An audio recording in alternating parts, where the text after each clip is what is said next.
Okay, for the benefit of the Talmidim here, good morning. We're going to recite the verse again, just to remind ourselves. We started talking about Gan Eden and the physical trees and beautiful, lush vegetation that the pasuk describes that grew there, and through an examination of the midrashim that state that there were examples of physical specimens that came out of Gan Eden that appear in the story of Noach, that we're trying to map out the nature of a physical reality that's mirrored by a physical counterpart, and how there's emanation of that object throughout various dimensions and worlds. So that's what we're in the middle of talking about. But we're going to take it somewhere a little bit more concrete, maybe. So I just want to repeat the pasuk. So in the context of the last piece, in the last pasuk, right, that Vayita Adonai Elohim gan be'eden mikedem vayosem sham es ha'adam asher yotzar. And now the verse that we are, that the Alshech HaKadosh is currently commenting on. Vayatzmach Adonai Elohim min ha'adama kol eitz nechmad lemar'eh v'tov lema'achal. And Havaya Elokim sprouted from the earth all manner of trees that were pleasant to behold and good to eat. Ve'etz ha'chaim b'toch hagan, and the tree of life in the within the garden, Rashi points out, in the center of the garden, ve'etz hadat tov v'ra, and the tree of knowledge of good and evil. Okay, back in the Alshech HaKadosh, my edition, it's page Lev 32. V'zeu amro achakach. So since you can have something that's present in Gan Eden in a spiritual way, in its pure spiritual way, but you can also move it to a physical, more physical domain where it will take on more of a physical being, and we drew similarities to the angels that have things that they need to actually come down into the physical world and interact with humans, so they take on a coarser physical goof, but it doesn't negate their essential spiritual essence, that where their natural domain is, that they're rooted in a more spiritual world. V'zeu amru achakach, and that's why the verse says afterwards, in the next pasuk, it says, V'nahar yotze me'eden lahashkos es hagan, and there was a river that exited from Eden to quench the garden, umisham yipared, and from there it split, v'hayal arba rashim, and became 4 heads, meaning 4 different tributaries, but we're saying 4 heads. Now, really we should say it had 1 head and branched off to 4 different. It's a little backwards to say there was a river and then it split into 4 heads, as if it's beginning. There's a notion of a new beginning from that split, so that each tributary starts. It has a head there. So what's the pasuk saying? And also the context of it, it's all of a sudden, there's no context to this sentence coming in now. Well, it's describing still, it seems to be a description of Gan Eden. But here's the issue. And then it goes into like all the different types of various precious gems and gold and minerals, right? So the question is, what is the relationship also? This is an aside. I'm just noting, what's the relationship between the Gan and Eden? What's Eden and what's the Gan? Because there's a Gan in Eden, but there was a garden, there was a Nar that came out of Eden to water the Gan. It's just, it requires clarity. But anyway, so let's see what the Alshech HaKadosh says. Ki hayitachen. Can it be, can the notion be entertained? Shehagan, that the garden, mashkim oto bimei nahar, it is quenched literally with the waters of a river, ka'ela asher ba'aretz hema, like actual physical gardens in the physical earth. Why would a garden need a spiritual garden need to be quenched by some sort of river? Umagam ki shefa gan eden hamashke oso milmalahu, and also the whatever spiritual influx of vitality that feeds Gan Eden, that manifests as Gan Eden, it's coming from above down, theoretically, in a spiritual model. Ve'od amru, and further, Amro, the pasuk says, "V'haya la'arba rashim," that it becomes 4 heads. Ki haya ro'ei yomar v'haya la'arba naharos v'rosh echad lahem milmala. It should have said there were 4 rivers, and they all converged to 1 head above, as opposed to saying there was a river that split into 4 heads. Ach, hine en safek. But behold, there is no doubt, ki began Eden, echut meimei hanahar hayotze me'eden, enam ki'im ba'alei echut ruchani.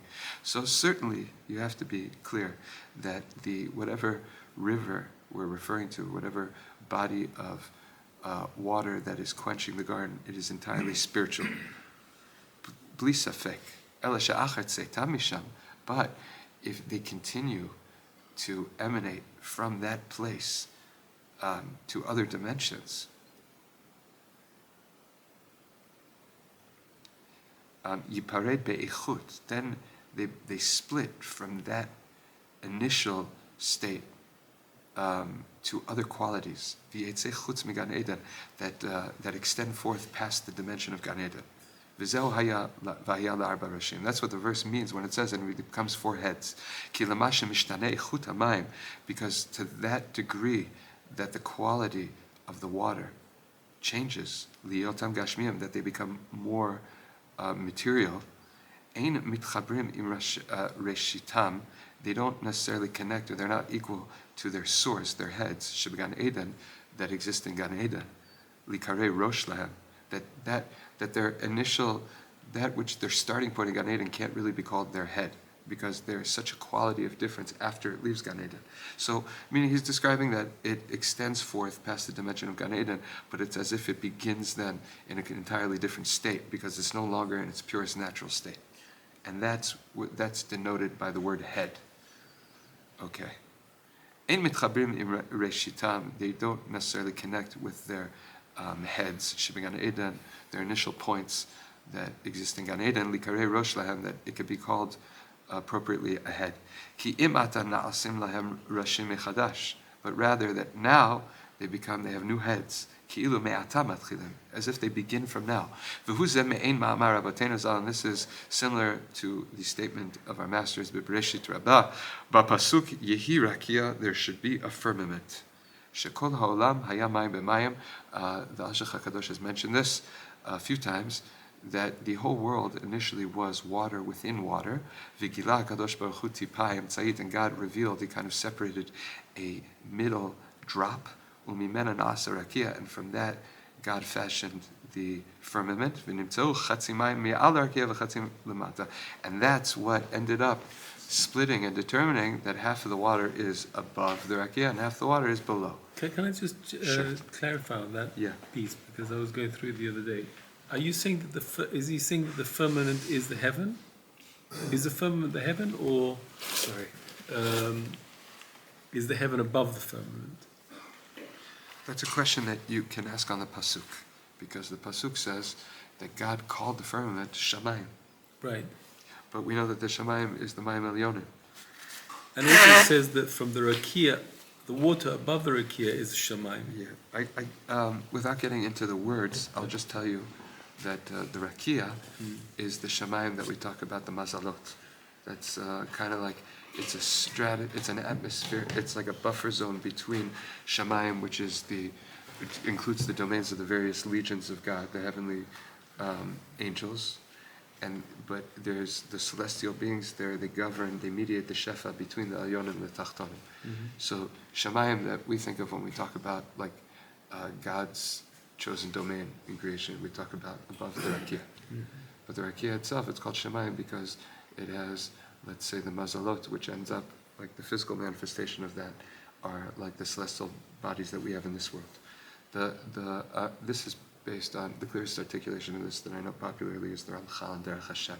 He explains that there are mazalot are kind of like, there's various degrees of spiritual entities. Right. So angels are one thing, and then there's like there are different classes of angels according to the different worlds. But then you have basically the mazalot. You know, Avram Avinu was promised that his children would be like the Kochavim. Right? So in the ancient world, they saw the stars as a physical manifestation of angels. That's how astrology worked. I mean, you can understand so to speak, what God was planning on doing, the celestial constellations were groups of angels that were on specific missions. But the pagan world related specifically to the mazalot, which are the lowest level. They're the channels that mediate shefa. Okay, kind of like agricultural society looks to the actual celestial bodies that we have in this world, the sun, the moon, etc. Okay, so when we talk about rakia as a shamayim, we're talking about that realm which is actually a buffer zone, and true shamayim is the mayim elyonim. But the pasuk itself says, if you look in the third day, it says that he called the rakia shamayim. Okay, so that's the short answer. Okay, does that clarify? Yeah. Okay, but the point is that over here he's saying that there was everything was uniform, and only what made a mayim elyonim and mayim tachtonim was a splitting from the middle that he turned into the firmament. Right? Right. Okay. So ve'ein safek she'hamayim me'al harakia einam k'mayim hanisharim lamata, that qualitatively changed the nature. Meaning, when we're talking, all this water that we're talking about now is a fundamental spiritual force, right? And then when we split it, it has two natures. The higher water is still spiritual in nature, but it's the spiritual makeup of what ends up becoming the spiritual worlds. And the lower one is still spiritual in nature, but it's different because it's the spiritual water that ends up becoming the physical world. So it's still spiritual, but they have different qualities. Okay? And the quality that ends up making the material world is much lower, by definition, right? It is meaning it's all relative, and there's always the guf to the neshama, or the parlance of the mikubalim, the art to the kli, the light to the vessel. Okay? So he's just using this to say that if you were talking about a nahar, he's appealing to you to understand that this is not a metaphor, but it's not, it's literal, but it's not. Don't project from this world. There's the spiritual counterpart, and the smayim that we're talking about is entirely spiritual. But in the discussion with the rakia and the heavens, he also said it was a degradation. It was like the closer the upper heavens were to the hovering of Hashem, the more spiritual they were, and then they became conversely more dense. So here we're talking about a spiritual head of a river that gradually becomes more physical as it goes into the four branches. Right, but that's already within that phenomenon that you described. Then there is a dimension called Gan Eden, which has specific qualities, and it has within it certain objects which they themselves on a micro level manifest as emanations throughout the worlds. Meaning it's the same, meaning you always have that concept, and then this is actually in detailed pratim that end up sort of like it's a dimension that's populated with objects and artifacts that can travel to our dimension. And that's right. Okay, so there, there's no doubt that in that initial splitting of the firmament from between the upper waters and the lower waters, that the quality of the lower waters is not at all like the quality of the upper waters. Rak ruchaniyim lefi mekomam, they are only spiritual to the degree of their placement and stature. Ken hadavar hazeh, so is this thing. That's the rule. Okay? V'nachzor la'inyan. Now let's go back to what we were talking about. Ki hinei kol minei orot v'tafnuke Eden ha'elyon hinam batachton. All manner of spiritual delight and supernal lights that are present in the upper dimension of Eden, they also are present in a manifestation in its lower counterpart. Ki im shehem milubashim kamdubar. However, they are much more. They have much more levush, many more levels of physical garments to be manifest. Like the angels. Right. V'hine ein safek ki tayag mitzvot hin tayag shashe orot ramot v'nisaot ma'al lamala. So the concept of the tayag mitzvot, the 613 mitzvot that correspond to our sinews and our limbs, right? 365 negative prohibitions, right? And 248 positive commandments. Those all correspond to our physical and spiritual tzelem elokim that's made up of those limbs, right? Which correspond to points of the tzelem, right? Meaning there's a spiritual form here, and they correspond to 613 roots of various degrees of high supernal lights. V'shorish haTorah asher mimenu yista'afu kulan hi ha'ikar. And their roots, right, which are ultimately are rooted in the supernal Torah, they're where they can all be found in the rubric of the supernal Torah. That is their main ikar, essential existence, their essence. V'hamitzvot eleha ke'or atzum v'rav. And the mitzvot, they are to her like a great, awesome light, referring to the Torah. Umimena yitpashtu orot dakim ve'avim svivotea. And from her emanate forth lighter, slighter, fainter lights, dakim, lighter, ve'avim, and coarser around her. Meaning, it shines this incredible emanating energy that sparkles forth in different degrees of quality. וכאשר לא ידמה המקבל אור מאחד מהאורות המסתעפים מן הגדול, אלא מקבל מהגדול עצמו המאיר לכולם. And there is no comparison between somebody who is receiving from the glow and shine, right, from the lighter sparkles, than somebody who is directly connected to the essential core light that emanates all those various sparks that shine forth. Because great will be its honor and its light, meaning the closer you are to the root of the mitzvah.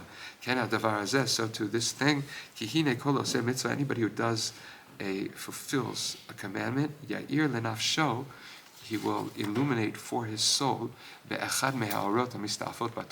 from one of these essential lights that's rooted in the Torah. Right? However, right, it's not the same. It won't be the same measure with somebody who is engaged in the Torah itself. Because he's directly connected to the source itself, which actually becomes the light of the mitzvot that emanate from it. And therefore, Chazal teach us v'talmud Torah keneged kulam, that the learning of Torah is, I'm going to say equal here. Keneged kulam. It stands in the balance of all the mitzvot in this context. V'hine, meaning it is the source, the very thing that the mitzvot kind of emanate from in their being, right? It's not just the map of reality, but it's the source, which ultimately becomes milubash in behavior of a humanity that's here in creation. So connecting to the mitzvah is how it's enacted here on the level of olam ha'maaseh. But to connect to it on its root in Torah is to connect to it all the way to its supernal source. So which is, you're saying it's the same? Doing the mitzvah or learning about the mitzvah? No, it's not the same. The mitzvah itself is like it's a manifestation of a great source of light, which is the Torah. So you could connect. Meaning, if doing the mitzvah, if the mitzvah itself, let's just say, is manifest as a beautiful tree in Gan Eden that is growing out. It's a manifestation of something beautiful. That's a kiyum of a mitzvah in your own personal Gan Eden. If to be engaged in the Torah is so much more, meaning it's the space of your Gan Eden itself. Meaning qualitatively, the mitzvah can manifest as a prat in existence, even into something which takes on an image. But to engage in the root of that itself is a much higher light. And that's why Talmud Torah kineged kula. That's what he's saying so far. Okay, v'hine hataryag orot aniskarim. These 613 lights that are rooted in the Torah, milvad or haTorah hagadol, aside from the great light of the Torah itself, yeshnan began ha'elyon sheba'olam ha'elyon. Those all manifest in some way in the upper Eden, in the supernal world, v'dugmatan, and they're similar. Is something similar to them, a dugma of them, a model of them. Mishtal shalim emanate b'shel lamata mimeno, right, to the Eden which is beneath it. V'dugmatan ba'artzi'i, and that manifests all it, right? There's something like that, a dugma like that, in the lowest world of Aretz. Okay? V'hine mine ilanot asher b'gan Eden ha'aretz.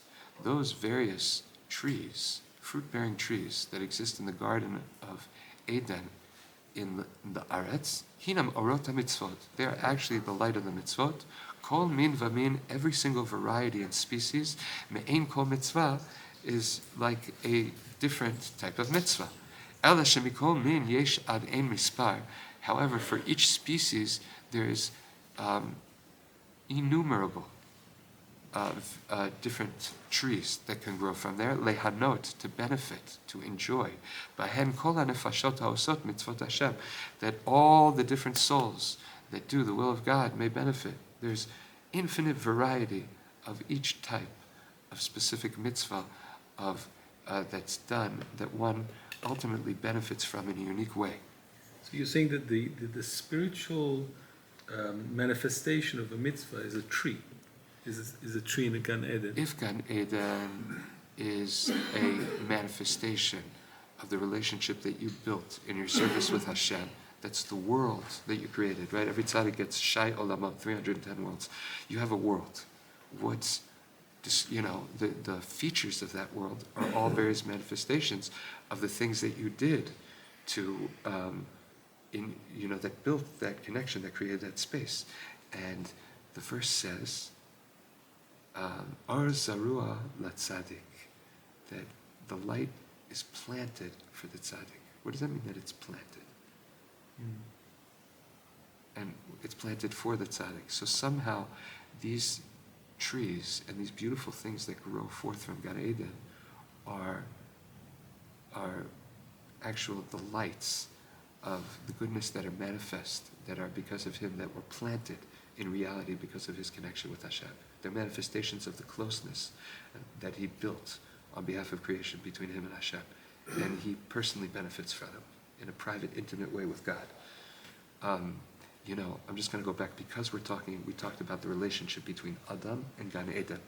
I feel that it's worthwhile to put it all together like this. We're going to write a midrash now. Okay. Adam Arishon is called Adam because he's made out of the Adamah.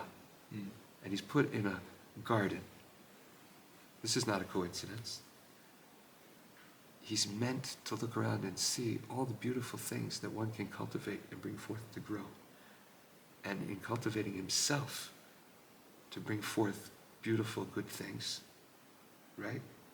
By doing the mitzvot and connecting to Hashem, indeed, he ends up, right, benefiting from a world, his own personal world with God, his Gan Eden, right, that manifests a beautiful, it has so much vitality and beauty and life and color, meaning all those wonderful, these are, we're trying to talk about these things with language, but the idea, I feel like, I don't want to call it metaphor or symbolism, because in a way, when we talk about Gan Eden, we're not talking metaphor. It's not borrowed, it's not language that we created that we're projecting backwards to try to grapple with concept. It's that the thing itself, that's what it is. It's just rooted in a spiritual, meaning we are a mashal for these things. And we only understand them from their lowest manifestation. But that's what they are, meaning God created language, right? And he created these things with Lashon HaKodesh, meaning these are the true from the Creator down. These are the definitions of what they are. And we're only familiar with slighter, more material senses of them, okay? So the Gan Eden and the things that grow there are the actual manifestations of the lights of the mitzvot. And yet, at the beginning, God only gave him one mitzvah. So what do you mean, Shamor was... one second. You're saying that, okay, first of all, I feel like what you just said points out that, meaning we asked the question before, why would you put Adam Rishon in Gan Eden before you did a mitzvah? Right. So where are these trees coming from if they're the manifestations of his mitzvah, right? Right. So that's not what we're saying here. We're saying that these are, in this version of Gan Eden, meaning mitzvot exist. They're not the mitzvot that he did. This Gan Eden Elyon has manifestations of the different mitzvot that exist, that are rooted in the Torah. These trees, right, are the various different trees that exist that are the manifestations of the lights of mitzvot in Gan Eden. And you can benefit from them, right? By being here. This is what he said. I'll read the line again. Here.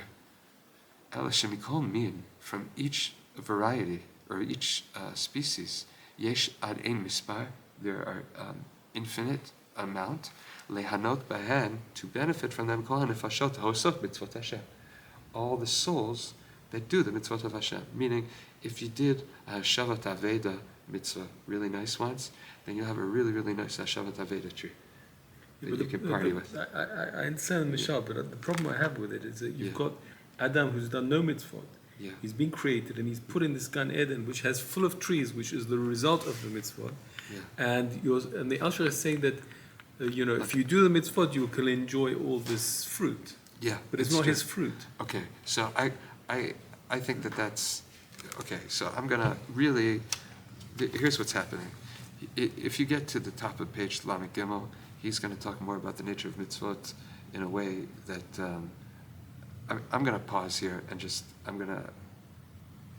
would be better if we got to finish, but I'm going to address it now. Okay. The first, I'll put it to you like this. There's the first mitzvah, the first lashon of mitzvah appears in Bereshit. Vayetzav. Man was commanded that from all the trees he could eat, and from the one tree you can't eat. So the first mitzvah that appears is a negative commandment.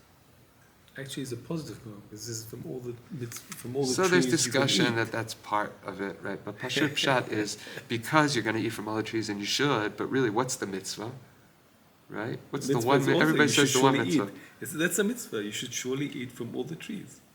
That's a mitzvah. So, okay. Now, when are you fulfilling that mitzvah? Only when you eat from the tree. Right. Check this out. When you're fulfilling the mitzvah, don't eat from the one tree you're not All the supposed time. to. Right. Like the sukkah. As long as he's there, he's not eating from the tree. He's in Gan Eden. Uh-huh. That's my lawyer answer to you at the moment. but there's merit to that if you think about it. But right. But maybe okay. Let's finish. Let's see. Okay. See that the truth is that that approach that I just shared with you. If you look at the Kedushas Levi in Parshas Bereshis, where he says V'nar Yotze Me'eden Lahashkot et Sagan, after you learn the Alshech here, it's very nice. You'll see that the Kedushas Levi talks about this amazing, I don't want to say dialectic, but you're feeding the Shefa itself, the influx that's coming into all the worlds is actually a response from God because he gets a great oneg from you doing the mitzvot. So when you do a mitzvah, meaning there's a different model of mitzvah here, which is the idea of tzav or tzavta in Aramaic, like the Zohar says, that it's a connection, a link, like we talked about before, schar mitzvah, mitzvah.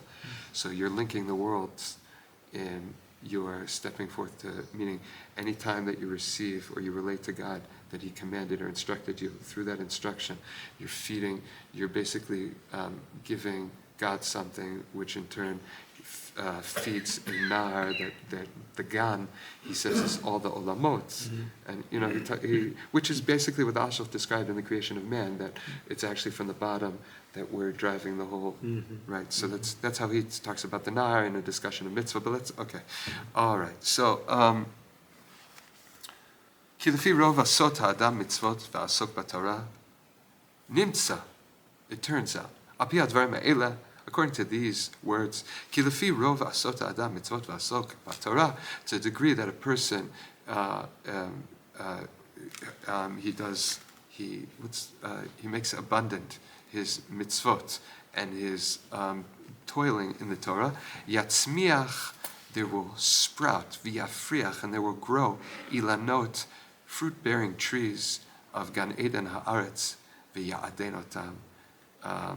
It will, in this Gan Eden, there will be the blossoming of a manifestation of the kiyum of the mitzvot and the toiling in the Torah, and it will bring great pleasure to them. I'm sorry. Ki halo al yedei hamitzvot, because is it not through the fulfilling of God's commandments, asher yaseh, meaning the fulfillment of them, yashpia or shefa milmala, there is an influx of divine nourishment and light that comes from above, me'orot shashei mitzvot, specifically from the lights of the roots of these mitzvot. Vishtalshel ba'orot, and they will emanate forth into lights shebegan Eden ha'elyon, that are in the upper Gan Eden, umehem, and from them el shel Gan Eden shelamata, all the way down to its counterpart of Gan Eden below. Hem ha'ilanot, those are then those actual trees that have physicality, umatzmichim, and they sprout, umafrichim, and they grow, umitadnim, and they delight, lehanot bahem, in order to benefit and enjoy them, hanefashot hosot, those souls that had performed those mitzvot. V'zeu amro namata, and that's what it says later on, vayanicheu, and he placed him, began Eden, in the garden of Eden, la'avdo, to work it, u'lishamra, and to guard it, to maintain it. Now, we know that avda is a reference to positive commandments, and lishamra, right, to guard it or protect it or maintain it, is the the negative commandments. Notice that the positive is mentioned first. Yes, good call. Right? Eat those fruit. Got to eat the fruit. It's, by the way, the Gemara says that one of the things that they ask you after 120 years is, did you benefit from all this wonderful fruit that God put in creation? Right. Okay. Because, God did not make the greatest show on earth without an audience in mind.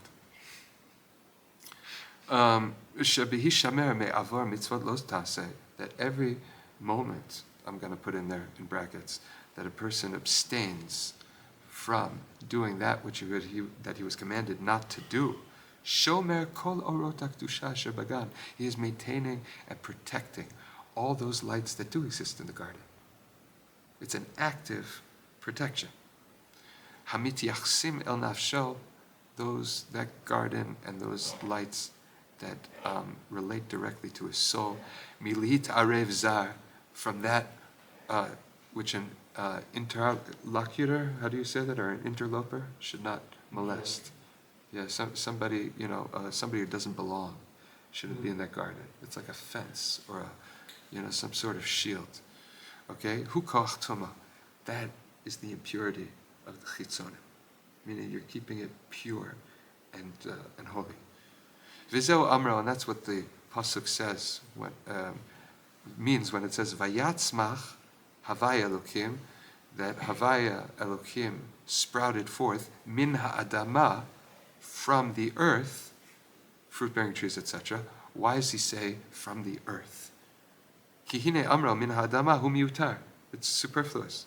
Ve'od, and further, ki min ha'adama stam, what it means from the earth. Mashmo al aretz halezo. It sounds like it means this physical earth. That's not where Gan Eden was. Kamadat amar, like it says afar min ha'adama by Adam Rishon. Right, it says dirt from the earth. Shehu michutz la Gan Eden. That was referring to outside of Gan Eden. Shehu mehara Moria. Right, where was he fashioned from? His his golem was made from dirt from Har Bayit. Mimakom kaparato, from the place of his atonement, the mizbeach. V'chein amro. And then, if you look further, the verse says all kinds of fruit trees that were nechmad limar'eh.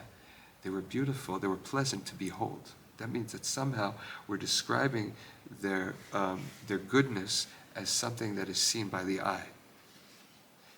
Ki halo ein ha'ilanot lamara, but fruit trees, their benefit is not for beauty to be seen. Ki in lamachal, right? It's to give you something tasty. V'chein, and then the verse says, ve'etz hachayim. I'm sorry, I skipped something. It says that they are beautiful to behold, pleasant to behold, and good to eat. Right? And he says, Ki halo ein ha'ilanot lamara, ki in lamachal. To say that they are beautiful to behold is strange because they're just to eat. Right? V'chein, and then it says, you know what? There was this tree called the tree of life.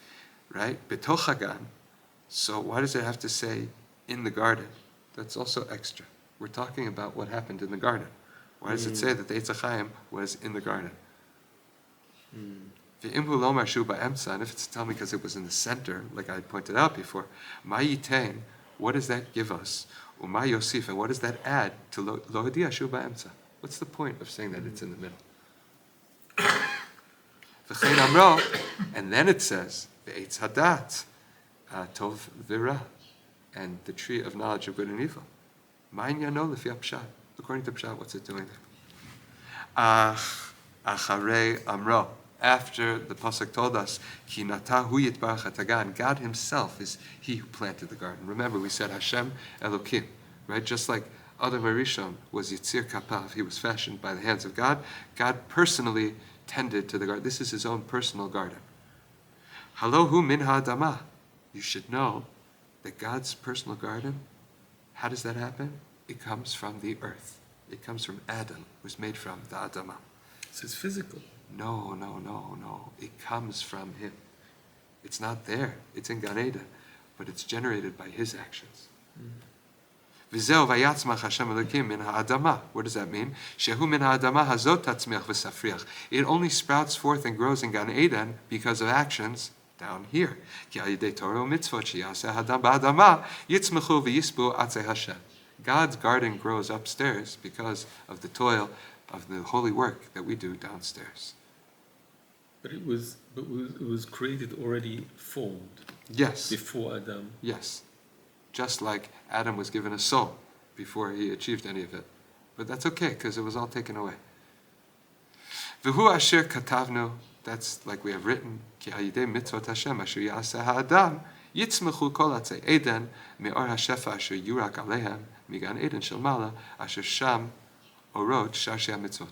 Everything presented in Gan Eden is its idealized, finished form to show man and to show us who reads the Chumash what it's all about.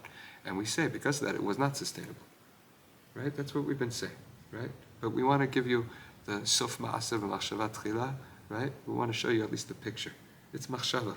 It's almost like the angel teaching the infant in the womb and then taking it all away. Yes. Exactly. Okay. So, did I translate the last line? Through the commandments of God that man does, there will sprout forth all the flora of Eden, from the light of the influx of divine vitality that shoots upon them, showers them from Gan Eden Shamala, from the above Garden of Eden, which the roots of the mitzvot, the lights of the mitzvot are rooted in. V'siper, and then the Torah told us, it told us the story. It describes to us how these trees that grow are both pleasant to behold and good to eat. And this is indeed what we wrote. The things that grow in Gan Eden are the mitzvot. And we know that there's basically two different categories of mitzvot. Echad, one, hamishpatim, laws. All the things that a human mind can comprehend and appreciate, right?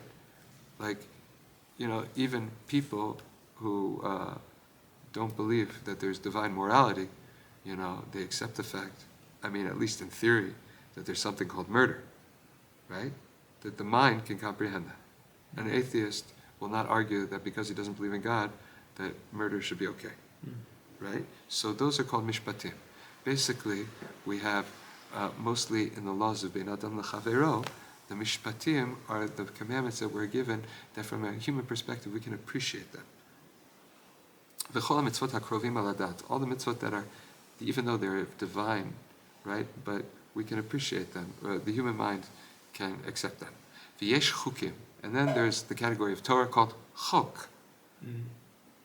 Ki ein ha'adam ro'eh bahem tam. From a human perspective, you cannot apprehend any reason, any meaning to them. Rak sheyodeh ki vadai hana'a nafshit yesh bahem. We know for a fact that being that they are mitzvah, you will definitely, there's a benefit to the soul for doing it, but from a human perspective, we can't understand it. Ve'ala sug harishon amar, regarding the first category of mitzvah called mishpat, kol eitz nechmad lemare, all I see. all supernal mitzvah light that's manifest in a tree that you can appreciate from, you can comprehend by, when you look upon it. Meaning the mitzvah that makes sense. Shelachol, that makes sense. Shelachol mare einei ha'adam yira enachmad. That to the eyes of all, it's pleasant. They can appreciate it. Ve'al suga chukim, and regarding the second ones, right, the category of mitzvah called chok, amar, the verse said, v'tov lama'achal, even if you cannot see its beauty, it is definitely good. It is good tasting. Your soul benefits from it. Ve'al asher katavnu, and regarding that which we wrote, ki kol mitzvot hein orot mista'afot u'mitpashtot misvivot haTorah. All these, the lights of these mitzvot surround and swarm around this tremendous light of the supernal Torah. V'hi geza ar lekulam, and the Torah is the great root of all these lights. Amar, the pasuk says, ve'etz hachayim betoch hagan. There's a tree of life in the garden. Hi haTorah be'emtza hagan. That is the Torah in the middle of the garden. V'chol yeter hamitzvot tzvivotav. And all the mitzvot, the light of the mitzvot, are around it. They emanate from it. Ki mimeno yihiyu. Because they stem forth from her, the Torah. V'yikra'ehu eitz hachayim. We're going to call the Torah the tree of life. Lama, ki l'chol mitzvah u'mitzvah yesh or v'tanug v'gam chayim. Because it's not just the trees, right? We're taking for granted now all the aesthetic qualities of the trees. It's sensory pleasure that we receive from its taste, and how beautiful it is, how pleasing it is to us, to the eye. But we all know that really, on its most basic level, they're for nourishment. So all their chayim, the quality, right? Their nourishment, the fact that they're manifestations of chayim, comes from the Eitz HaChayim, which the verse says straight out to us, Eitz Chayim, right? So Torah atzma, so mipiyat heyotan achuzot b'Torah, to the degree that they are rooted, that they are holding on to the Torah, right? So they get to they give life.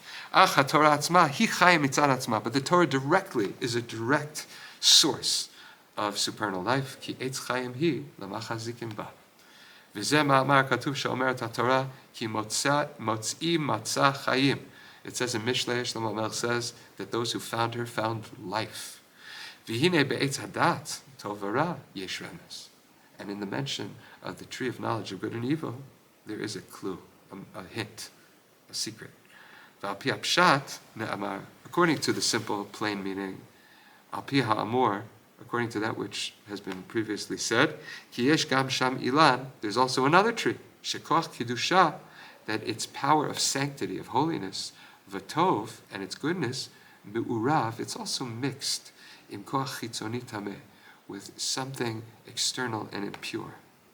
There is a state, there is a tree that is total life and the very source of life, and then there's a tree of admixture where it gives nourishment, but it is contaminated with toxin. V'al and somebody who firmly grasps onto it, noten koach, he's granting energy and vitality, b'chatzoniyut, to the outer forces, umashpia bo tum'ah, and is giving power to impurity. Upogem et hakedusha, and he impurifies holiness al yedei ma'aseh hara asher ya'aseh, through bad deeds that he does. Ume'amro eitz hadat tov vara v'lo amar eitz tov vara. Right? It doesn't say a tree of good and evil, but rather a tree of knowledge of good and evil. Echshov el haholech b'shrirot libo. I would consider that it is referring to one who goes with the whims of his heart. Ladat lefi sichlo et hatov et hara. He decides that he will, through experience and engaging in reality, he will determine and find what is good and what is bad. V'lo yismoch al aviv shebashamayim. He's not going to listen to his Father in heaven, who indeed fashioned existence and wanted to instruct him with clear knowledge. right? Asher hora lanu et hatov v'hichikanu min hara. God clearly showed us what good is and how to distance ourselves from evil. Gam shelo yusag hadavar etzleinu, because we would never be able to get there on our own. V'zeh ramza lanu toratenu hakdosha b'pasuk zeh. And this is indeed what the pasuk is hinting at directly over here. Haderech yishara sheyavor lo ha'adam, the straight path that a man should go on. Halo hi sheyidbak b'tohar libo b'mitzvot Hashem. He should cleave to the purity in his heart of the caused by the mitzvot of Hashem. Meaning, your heart can only be true and pure if you cleave to God's commandments. V'torah tziva lanu Moshe, and the Torah was commanded to us through Moshe. Ube'amunato yechyeh, and we live through faith in Him. Ki hi Torat emet be'emet, because it is the true Torah of truth. V'lo yifne libo lomar, and his heart should not turn, saying, Achapes ve'echkora, I will search and I will analyze and I will Discover. Yeah, or it's like to inquire, to make a mechkar, to investigate. I'll make a query. B'som seicha, in placing my intellect, focusing my intellect, vehavin, and I will understand, ayidei hachakirot, through my investigation, ladata tov hara. Because ultimately I'm not interested in fulfilling God's word, I'm interested in experience, in life on my terms, and therefore the tov and ra that I'm seeking is really tov to me, or ra to me. Ube'ma'oznei sichli, and with the scale, the balance of my intellect, eshkala, I will weigh, va'avor ochel dat, ha'emet, mitoch psolet, emunat yaldei necharim. And I will do all the various refinement and birurim and filterings of what is the true traditions of truth, meaning the knowledge of truth, and what is just the silly chaff of the faith of the children of pagans. V'hine ish kazeh, a guy like that, ya'areh lamavet nafsho v'yired avel she'ola. He's basically killing himself and subjecting his soul to eternal abyss. Ki rabim chalalim hipila hachakira sichlit, because many casualties fell through the investigation of human intellect. V'hi hachachma chitzonit, that is the false external philosophy. Ki oy mi yichya, woe who will live, bisumo al chachmazo pnei sichlo, when he applies his own human mind to an understanding through that kind of human investigation. Look at our generation. I mean, it's really starting with, earlier, but, forget the Greeks. I mean, just like the fact that in the popular culture that we live in, there was never such an external presence of avowed atheism and a war, a philosophical war on humanity holding on to an idea of a God, of conceiving of a God, let alone an interactive God. So that's really unprecedented, meaning in terms of its popularity, and that's the regular kind of atmosphere. It's kind of like, we take for granted that we can't talk about that to get along with other humans. So it's like off limits. Like we have polite, quaint tolerance for each other, but we can't really talk about it. We kind of put it aside. But it's so like, okay, so that's the age that we live in, and wow, what a human soul will condemn themselves to through this. Ki eza aderech tasik binat adam. What is the path? How can the understanding, the human understanding, grasp? Cheres mecharse adama. He is just earth, earthenware from the clay of the earth. Kavshe derachmana asher los yisigu malachei elokim mishulalei chomer. Right, the desires of God that even the angels of Elokim, they can't grasp, and they don't even have material. But to counter that, we learned earlier that, or we're going to learn that Adam was made from the 4 different worlds, and therefore he's able, perhaps, to be like God and decipher and Absolutely, investigate. you can. Of course, you can, or else the whole thing wouldn't work. But where do you connect? Where do you have a total grasp?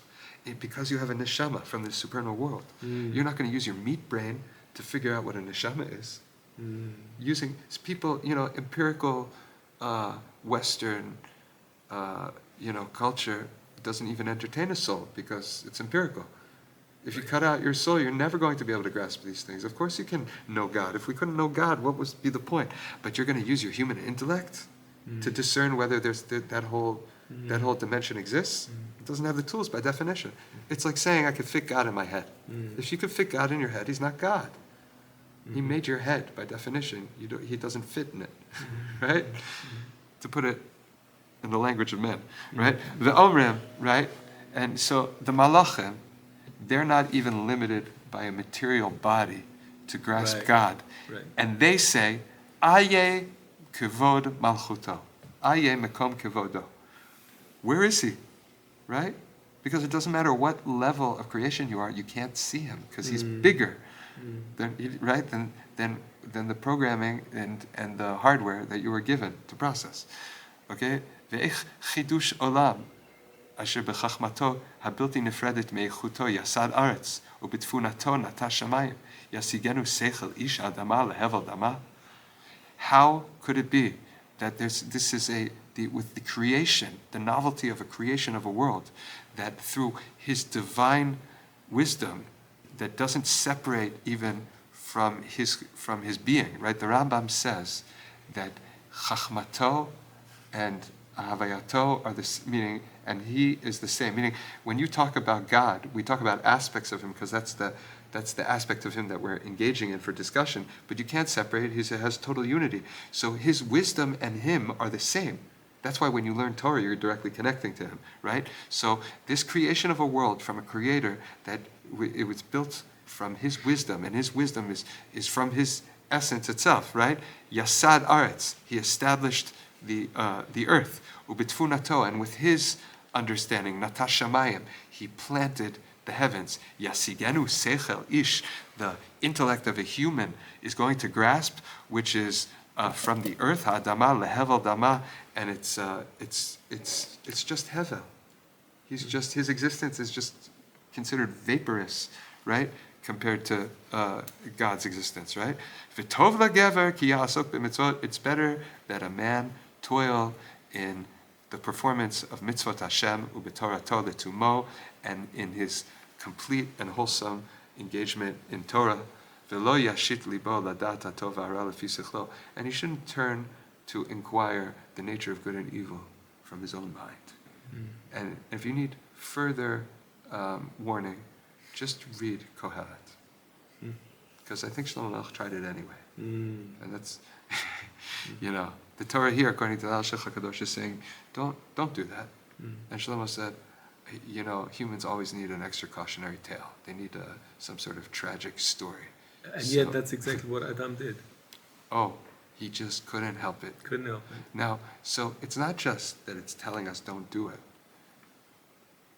It's telling us don't do it because that in itself is a very nice description of really the whole problem.